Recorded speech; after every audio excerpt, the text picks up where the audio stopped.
Erin is here today as in her normal role, but also you're subbing for Chris. Yes. All right, so congratulations. No treats. All right, so let us, while I'm getting the slides up, yes. Oh, No. yes, and we also have Joe, and Joe, I'm going to butcher your last name, Zitzelberger? All right, who is substituting for Chris as well. Yep. And here in a conversation capacity as a member of the village board. So welcome to the group. All right, we're going to assign all of our tasks to you tonight. And I pass them on to Chris. Exactly. So I think tonight we'll start with reaffirming our values statements, and then we will take a look at the agenda. So to you, Sharon. On your tables, you have a very familiar document by now. We're just going to do this at the beginning of every meeting. On one side are the values that we discussed, the second side are the working agreements, and we'll just check in with everybody at the beginning of every meeting. Is everybody good? Or I have a comment. When I decided I'd like to be on this committee, I understood that we'd have our packets a week ahead of time. All of us are very busy. We have hectic schedules. We have responsibilities. And for me to get a packet with just a few days, it's very difficult for me to do the reading, even if it is a small packet, to be able to digest it and do some research on my own and give it some careful thought. So I just wanted to make a comment. duly digested, heard and digested, and we will do our best to get the packet out at an earlier date. Thank you. All right? Very much so. Yeah, I appreciate the comment. Yeah, we will fix that. Thank you for that. Yeah, I'm seeing head nods. I'm seeing head nods. Okay. Thank you very much. All right, working agreements. If you're okay with it, if you're iffy, if you don't, I'm sorry, if you're okay with it, thumbs up. If you're iffy with it, thumbs sideways. Everyone, is everyone fine? Okay, so everyone's good, and we will proceed. I have one thing that I'm going to hand out that is something Dane County Extension has to do whenever we're working with an organization. It's called a demographic form, and it's something I'm sure you've all seen before, of just giving demographic information, and that's because our office is doing the best we can to reach a wide diversity of people, and we keep track of who we work with. So if you could, sometime during the evening, just fill this out. It's very straightforward and won't take too long, and then I'll collect them at the end of the meeting. So I'll just leave a couple at each table, and then I'm going to hand this back to Kristen. All right. Okay. So today's goal, review of process thus far and changes to the full agenda. And I have a paper on the table that is kind of sitting sideways. And it says agenda overview revised, if you don't mind grabbing a copy of that. And actually, I'm going to take one on top, if that's okay. Let me take a look at it. And we'll quick go over that. The second thing we're going to do is we're going to talk about the community survey, or develop an understanding of how community identity affects housing decisions. And that's going to be a guided conversation we have. And then the third thing is to discuss community identity survey and provide input on questions to the survey that was sent out earlier this week. And again, I apologize that it's only a couple of days old too. And to ask about the process and discuss how to administer this survey. And what you received, I'll just kind of fast forward a second, what you received in your packet for the community identity survey are questions that have been used in other communities. It's a starting point for conversation. Nothing is written in stone. There's nothing sacred on there. There's nothing that we have to keep or exclude, or it's just a starting point rather than creating it from scratch to facilitate a quicker conversation about that. So that's where we're headed today. Does anyone have any questions as we're going? All right. The agenda, which you should have in your hands, there's a revised agenda, which is an overview of the whole year, and then there's another agenda that is attached to the work packet, and that's what we're going over today. So we reaffirmed values and working agreements. We're going to before we get to the revised agenda, we're going to quickly talk about a review of key points, actually after we get to the revised agenda, from previous meetings. We'll review the charge to the committee just to center ourselves, since it's been a while since we've seen that and the holidays have happened and had a lot, all of us, going on. And we'll talk about social and community identity issues related to housing, small group discussion 1, what are our own perceptions of the community. We'll break after that, take a look at the questions in the survey. And then small group discussion 2, what do we want to learn from residents and workers in the community? And then we'll do some more group discussion, report back, and then our time together will be done. So it'll go quickly tonight, lots of discussion, lots of discussion. Before we get to this, what I've handed out to you, and Sharon and I have prepared, is a revised agenda. And there are a couple of things to note on here. When we sat down back in, I think it was July or August, and we mapped out where we thought we needed to go, we had kind of this goal in mind of bringing in a lot of speakers and doing a lot of kind of listening and responding to that. And after our third speaker, we took a step back after feedback, and so we think we need to have a little bit more time for discussion. So last December's meeting and this meeting are really focused on discussion amongst the group. Last time's meeting was really focused on getting some of the issues to the surface, the concerns we had. Today we're going to talk about how we draw information out from the community to address some of those concerns we have. If you flip the page on here and go to page number 2, you'll find at the top, we're at session 5, 110, social and community identity issues related to housing. We've made an adjustment kind of from here on out that I'm hoping will take us closer to where you all might want to be, but if it's not, we can adjust this again.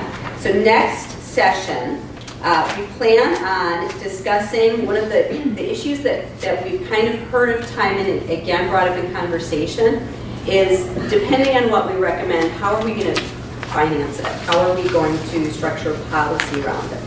So we thought next meeting might be the right time to bring in some experts to talk about that. So we'll get into a little bit more of the mechanics and the nuts and bolts of financial mechanisms to build more affordable housing. We have 3 different speakers that we're trying to line up. So that's our first question with that meeting. Our second question with that meeting is we have it scheduled for Valentine's Day. And we don't celebrate Valentine's Day at my house. It's not a big deal for me to miss Valentine's Day. Speakers may or may not want to come. Do we have an opinion about, and I don't know if we can, I guess this would be a question for our board members, for Kevin, I'm getting a confused look from you, Adam. I'm always that way. Can we, yeah? From our village administrators, is it possible to switch it if that would be the will of the board, of the task force? What do you guys, I'm leaving it up to you. I will be doing nothing that night. Keep it where it is. Keep it where it is on the 14th? Do you want to see a show of hands? Keep it on the 14th? Move it? One? 3 of us. Or two of us. All right, so we'll keep it on the 14th. And if we have to leave early or someone needs to leave early, we'll leave a little bit early. All right, so on Valentine's Day, we'll be here and we'll be talking financial mechanisms to build affordable housing. In March, we're going to look more closely at housing development options. We started looking at some creative solutions. Remember the pictures we had in the back of the room, and we talked about different types of developments, creative approaches to it. We'll talk more concretely about that in March. We're going to be bringing in Greg Rosenberg from Coho Madison.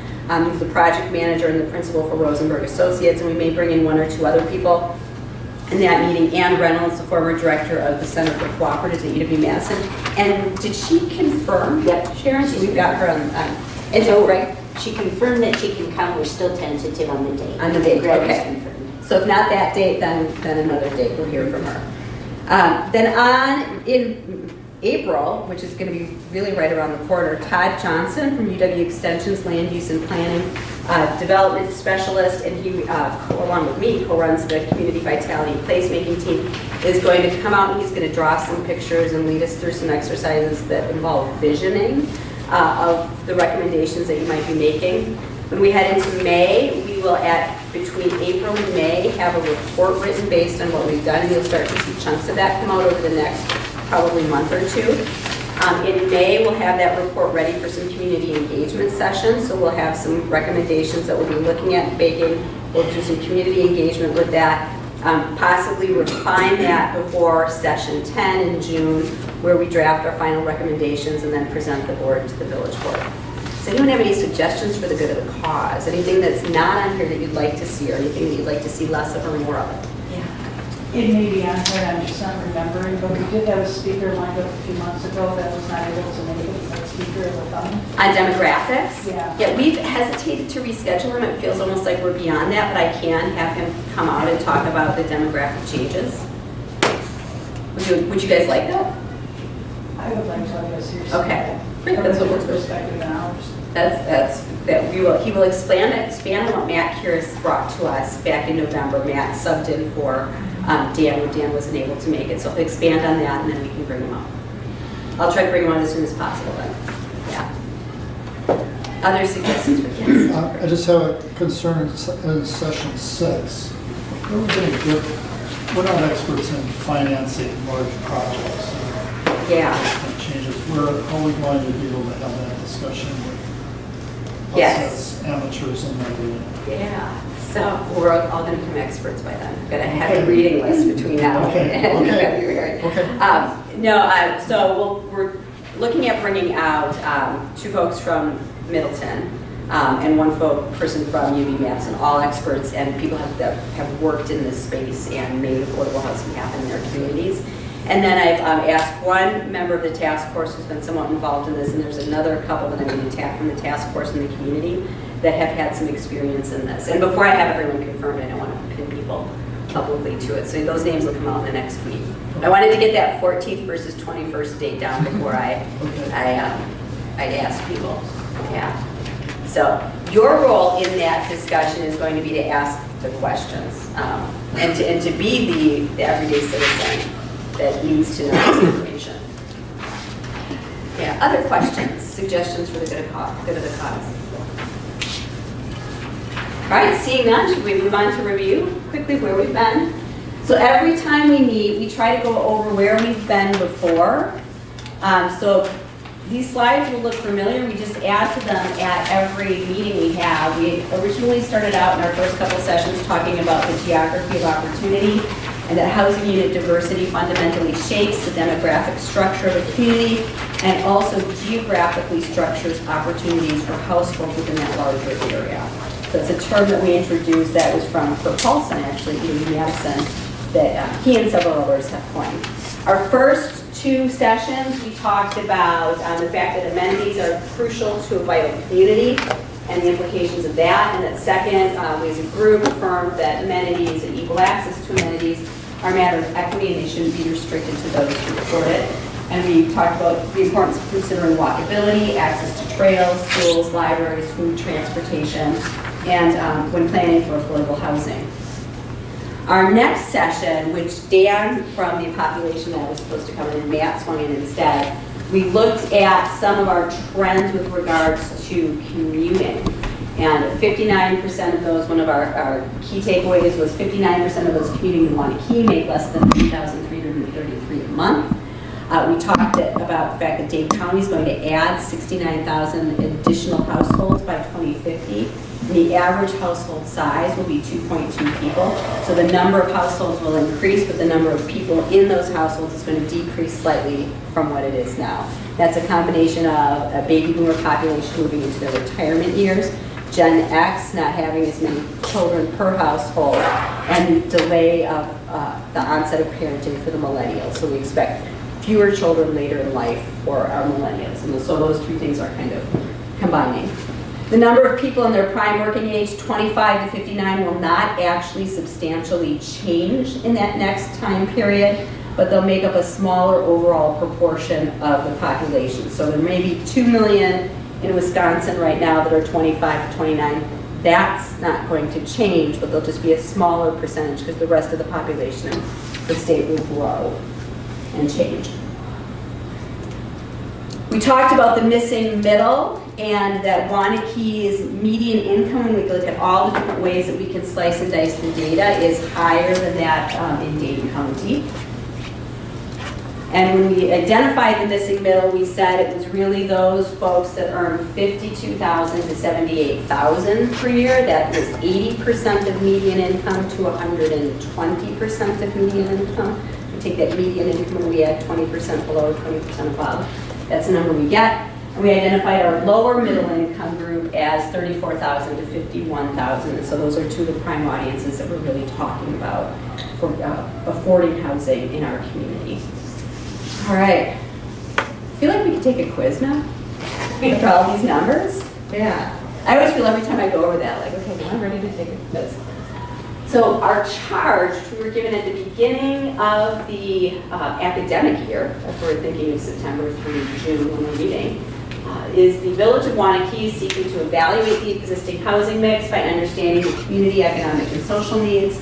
As part of the evaluation, we hope to determine the need for housing options. However, and understandably, the definition for affordable in relation to the economic conditions of Waunakee have to be considered. So we're considering Dane County, we're considering our region, but we're also considering what's going on around Waunakee. Other population housing needs, such as senior needs, housing needs should also be evaluated. It's a lot of words. It's a lot of information in like a few minutes here, isn't it? Okay. So let's go over community identity survey. What is the goal of this? Anybody read that survey and be like, ooh, some of these questions are really tough. I'm not sure I want to ask them. Yeah, if I don't see heads shaking, yes, then I'm like, to a certain extent, not doing my job as a public opinion researcher. If you guys are like, nah, that's all fine. And we're not pushing the envelope enough. So what is this all about? My background, my research discipline is looking at communication research. My job, I'm a media researcher. I look at, which is not really what we're doing here, it's related to what I do in the rest of my life. I look at how media use affects people's perceptions of controversial issues. So my big research project that's going on right now is individuals' perceptions of the economy in Wisconsin and where the economy and the environment intersect, and how media use and their personal predispositions, like their political ideology, who they're voting for, how much religious guidance they report having in their life, how it affects all of those things. No controversy there, right? If we all agree about the economy and what should be done, right? We all agree about the environment, right? Like, no, I mean, like, there's nothing there to look at, right? There's nothing at all. Housing is considerably less controversial than that, but people have different opinions. So one of the things we try to do when we do opinion research is ask people these very broad, general questions that really get at this end of the spectrum. What is the community going to support? What is it that we think they'll get behind? Now that doesn't necessarily match up with what we always recommend.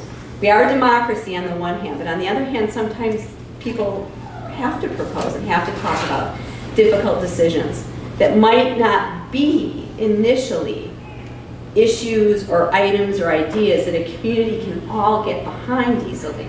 So when that's the case, let's say our proposal is to raise Village Park, we're going to cement it and we're going to put up a series of high-rises.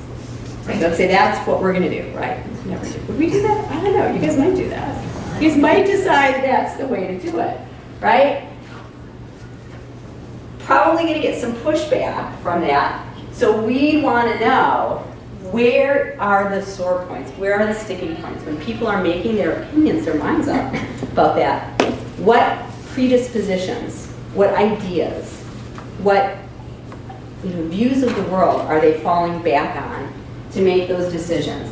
And that helps us bring these two things closer together. What will the community support with what we think the community's best choices are in the situation, to the ideas that they have in their head. So when we look at that community survey, some of the crazy items on there, like, why am I asking? Are you wary of outsiders? Why are we asking? Do you welcome your new neighbors quickly? What the heck does that have to do with housing? Some of those are tried and true questions that we ask that get at things like openness to new ideas, to new people, that get at how do we envision ourselves as a community. I would predict, we did this survey in Cottage Grove, Wisconsin, and we did it in Belleville. We've done it in 5 or 6 portions of this survey in 5 or 6 different communities in our area. And then we've done this survey in some very small communities up north. where there's not a lot of in-migration or out-migration, where the people that live there, for the most part, are the people who were born there, who were born to the people whose parents were born there, whose grandparents, whose great-great-grandparents. Those communities answer our greater numbers. Yeah, we're wary of outsiders. They answer, we don't really welcome our new neighbors quickly. There's just a different view of the world in some of those communities. When you ask that question in Cottage Grove has one of the highest percentages in Wisconsin of people who were born outside the U.S. It's one of the highest in-migration rates. It's surprising. In Wisconsin, we have only about 5% of our general population in Wisconsin is born outside the U.S. For the country as a whole, it's 13.49% right now. In Cottage Grove, it's 10%. Yeah, who would think Cottage Grove? I think all Norwegians are. I don't know. You would think so. And Cottage Grove didn't think so. When I presented to this, they were like, what? Really? But they are off the charts when you say, do you welcome new people? Do you like new people? And you ask them, are you wary of outsiders? Absolutely not. And that's a culture, that community. Which end of the spectrum do you think Waunakee is going to fall on? Middle. Middle?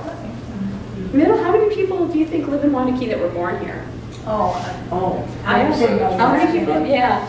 But Yeah, but welcoming people and, Yeah. very strangers, I would say, for the most part, yeah, I would not. not wary of strangers, totally, yeah. Totally open. Yeah, we're kind of like a Cottage Grove. People come in, they seem to, at least anecdotally, find their footing pretty quickly, meet their neighbors pretty quickly. So if we know that, that helps us position our recommendations in a certain way. So that's what's behind some of the questions. Before we get to the questions, though, I think we're going to have some discussion. Yeah. So our discussion question 1. And the way we'll structure this is we'll go through our discussion question 1. After discussion question 1, we'll go over some of the questions that we have in the survey, and then we'll come back to discussion question 2. Did I get that right? We did. All right, good. Okay. Good. So I have to get this All right. sheet here. All right. Discussion question number 1 is just to warm everybody up to this whole idea of community identity and how you perceive your community.